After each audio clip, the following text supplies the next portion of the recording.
اعوذ باللہ من الشیطان الرجیم بسم اللہ الرحمن الرحیم السلام علیکم ورحمۃ اللہ وبرکاتہ۔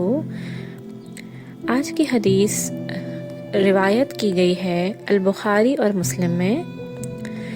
حدیث کا موضوع ہے کہ ہر مرنے والا آرام پا لیتا ہے یا آرام دے دیتا ہے۔ حضرت ابو قتادہ رضی اللہ تعالیٰ عنہ سے روایت ہے کہ وہ فرماتے ہیں کہ ایک مرتبہ رسول اللہ صلی اللہ علیہ وآلہ وسلم کے سامنے ایک جنازہ لایا گیا۔ آپ صلی اللہ علیہ وآلہ وسلم نے فرمایا کہ یہ راحت پانے والا ہے یا اس سے لوگوں کو راحت مل گئی؟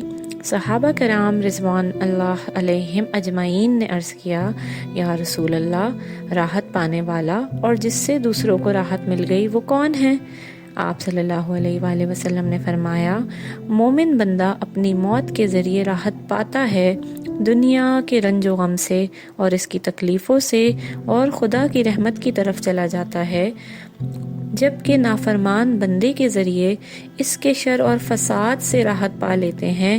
اس کے بندے، اس کا شہر، اس کے درخت اور جانور۔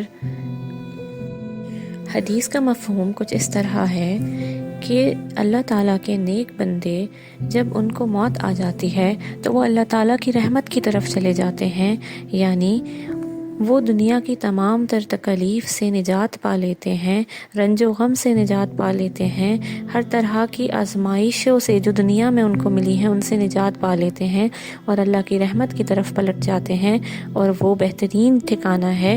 اور ایسے لوگ کہ جو لوگوں کے لیے باعث تکلیف ہوتے ہیں، باعث زحمت ہوتے ہیں، جو لوگوں کو تنگ کرنے والے ہوتے ہیں، ان سے نہ صرف لوگ نجات پا لیتے ہیں بلکہ اس حدیث میں آپ صلی اللہ علیہ وآلہ وسلم بتا رہے ہیں کہ ایسے بندے سے اس کے بندے بھی نجات پا لیتے ہیں، اس کے شجر بھی نجات پا لیتے ہیں، اس کے جانور بھی نجات پا لیتے ہیں، گو کہ ہر چیز دنیاوی اس سے نجات پا لیتی ہے۔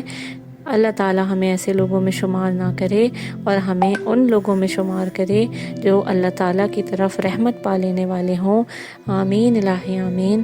جزاک اللہ خیرا کثیرا۔